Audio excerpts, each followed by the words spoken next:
Jill, good morning. Thank you so much for taking the time to meet with us. How are you? I'm good. I'm good. I'm good. Thank you for taking the time to do this with me too. I'm sorry I have a hard stop at 2 o'clock, but until then I'm all yours. Oh, no, I really appreciate it. I really appreciate it. I think that we talked to you a little bit before when Peter asked you if you would participate in this client service interview. It's an important initiative at our firm, and we really want to make sure that we're talking to our clients and finding out what we're doing well and if we're meeting your expectations and what, if anything, we could be doing differently. So this will be painless, I promise. But I do want to spend a few minutes, Jill, talking to you about what it's not. We are a small but mighty firm, and we know that it's really competitive out there. And so taking the time to talk to our clients is really important to us. But what this is not is, I don't want you to feel like this is an attorney evaluation, or that this is part of a comp process, or that this is a way to cross-sell you or try to bring more services to the relationship. This truly is exactly what we called it, a client service interview. We want to find out from you how we're doing. So it is in that spirit of transparency that I just want to talk a little bit about the relationship. Sounds great. Great. So I have a list of questions that I prepared that we can walk through. Or if you want, you can spend a few minutes just talking to me a little bit about the relationship and you and your company. We can start however you feel comfortable. Yeah, I'm happy to give you a little bit of background about our relationship. I have been working with Peter for about a decade and have followed him from firm to firm until he eventually landed at Smith Jones. And I've since gotten to know one of your junior partners, Amanda, and she's been pretty consistent from deal to deal. There's also a senior associate, Christopher, who has also, played a very consistent role as well. And I think between the three of them, they've created this really good team for us, whether it's 2 a.m., 5 p.m., weekend, morning, afternoon, night. They've made themselves very available to us. So I'm very appreciative for that. And yeah, things are going great. Oh, that's terrific. That's terrific. So my sense is from talking with Peter, and he prepared me a little bit to talk with you, as you know, he mentioned that you are an investment company and that you have particular verticals. Can you just, before we move on, just really interested in hearing a little bit about just what your strategic direction is, or you're going to continue in that fashion, or just a little bit about your strategic direction? Yeah, absolutely. So we really do focus on business services as one of our verticals, and our other one is transportation and logistics. Both right now, too, in terms of the M&A world and the market, everything is just booming. We are obviously watching things, the recent federal rate hike, the other just supply chain, obviously talent retention, gas, all these issues are obviously impacting those verticals. In the future, something that we are thinking about is consumer retail, launching a group around that sort of strategy. I have not yet spoken to Peter in depth about that topic, but he really just focuses with us on business services and transportation and logistics. Okay, that's interesting. That's interesting. Thank you. So you work with so many firms. We know that you're the only law firm that you work with.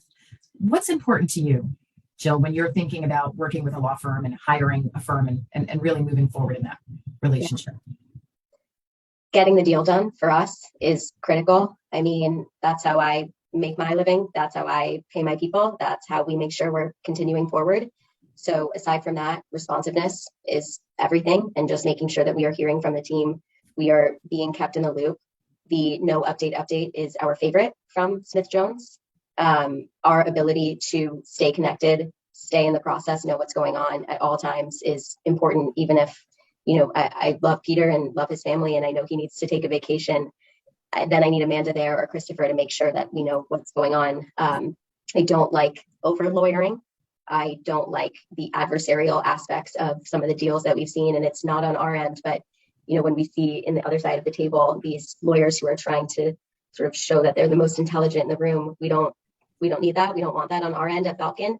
We want practicality, we want collaboration, and we want the ability to get this stuff done. Excellent. So let's unpack that a little bit if we can. So when you talk a little bit about responsiveness, and that's a really important attribute for you, what does that look like for you? When you say you want responsiveness, how quickly do you want a response on an issue that is, we'll divide them into nice to know, need to know. So when there's a need to know issue and you have a question, how quickly do you want a response? At Falcon, internally, we have what we call the 10-minute rule. So a response within 10 minutes, but that response can be, got it, we'll get back to you. And just then communicating the time frame from there. So Peter knows us by now, and if it's urgent, I mean, Amanda, Christopher, they know us too. If it's urgent, we're not afraid to make it very clear that we want to know this right now. But if it's something that we would want for the short term, medium term, long term, we can communicate that. They can understand that. But we definitely want a quick 10-minute response, even just to say that they know they've got our back. No, that's helpful. And in the same vein, because it's also another piece of communication and responsiveness, you mentioned that you want communication. How do we communicate with you now in terms of updates? Right now, it emails, back and forth when the deal is going on. We do have our weekly calls that we run through the checklist when we're sort of really getting deep into the process deal by deal.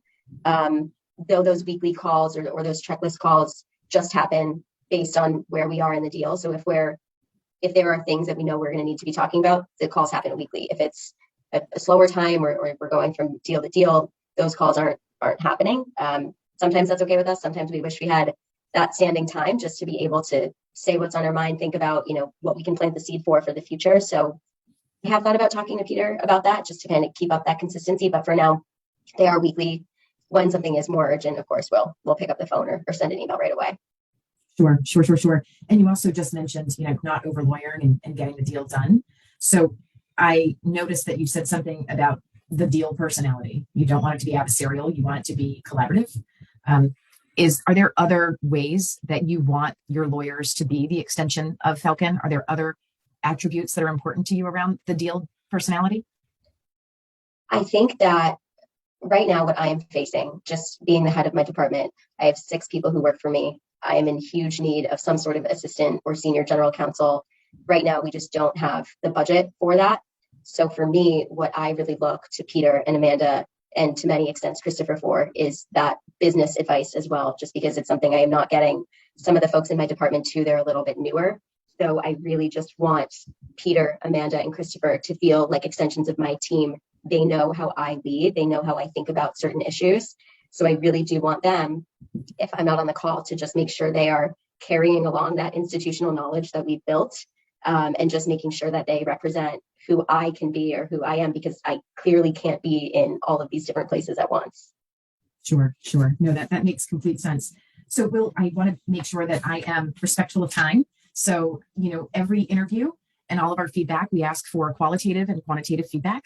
And so I want to run through with you some questions and have you maybe give us some scoring on the services that we provide. And we can start first by, let me just asking you a little bit about billing and price.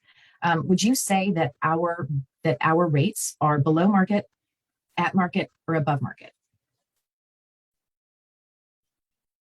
I would say they are at market. There have been some surprises in past bills. But yeah, thinking about the other firms and the other instances, at market. That's helpful. And would you say that our value that we provide is below market, at market, or above market?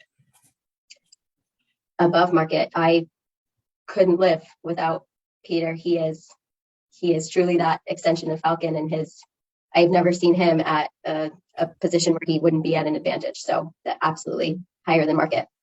That's great. So I'm going to talk to you a little bit about some of the attributes that you mentioned earlier that are important to you. And I'm going to ask you to rate our firm as excellent, good, fair, or poor at providing these services to you. So would you rate our responsiveness to you excellent, good, fair, or poor? Excellent. Great. And our communication, would you rate it as excellent, good, fair, or poor? Excellent to good. I think that we're very spoiled with Peter, and as Amanda and Christopher continue to learn and go from us from deal to deal, they will become that excellent as well. How about our deal personality, being that extension of you in deals? Would you say that we are excellent, good, fair, or poor at providing that? Excellent as well. Terrific. And getting the deal done, our timing, our velocity. Excellent. Excellent. I will say that, as we do think about the consumer focused group, I would be interested in seeing if Smith Jones is sort of able to staff or figure out sort of how to help us and scale with us in that way too. So again, just like I can't do 100 things at once, I know Peter, Amanda, Christopher, same thing. So thinking about that for the future on that excellent, good scale too. No, that's really interesting. And I'll talk with Peter about this when I get back to the office. That's not my practice. It's not what I do, but we do have a partner who has pretty deep expertise in the consumer vertical. So I can talk with Peter a little bit about if there are ways that we might be able to sit with you and talk a little bit about what you're trying to accomplish and figure out how we might be able to help you as you grow into that vertical for sure. Great. Absolutely. And on a scale of 1 to 10, 10 being the most likely, 1 being the least likely, how likely are you to refer business to our firm? 10, of course. And I've referred a ton of business wherever I can to Peter and his team. And I thank you for that. The whole firm thanks you for that. Terrific. And then I noticed that you mentioned Peter, Amanda, and Christopher. Do you have any thoughts on working with Kenna O'Donnell? I don't think I've heard her name before. Okay. Maybe some sort of CC in an email, but otherwise, no, I haven't.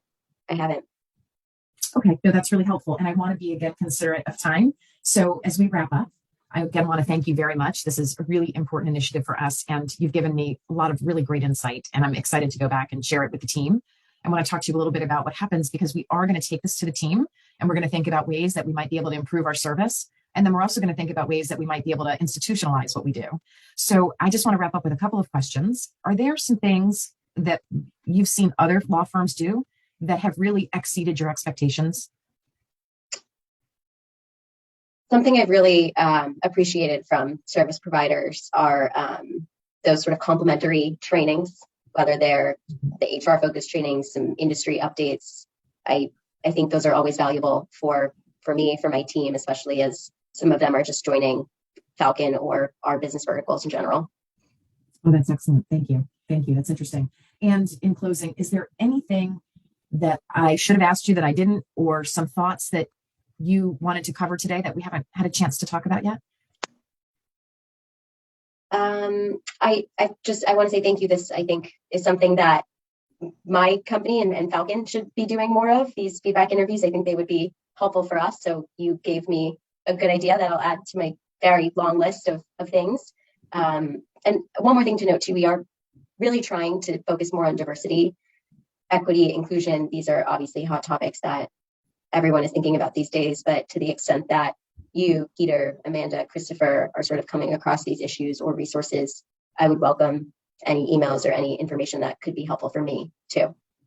Absolutely. Absolutely. That's wonderful. Well, again, thank you so much. I'll meet with the team and we'll think a little bit about some next steps and talk a little bit about what we've heard and see if there are some ideas and thoughts that we can bring back to you about how to improve our service to you. And in the interim, I thank you again. Thank you. Thank you again too. This was very helpful.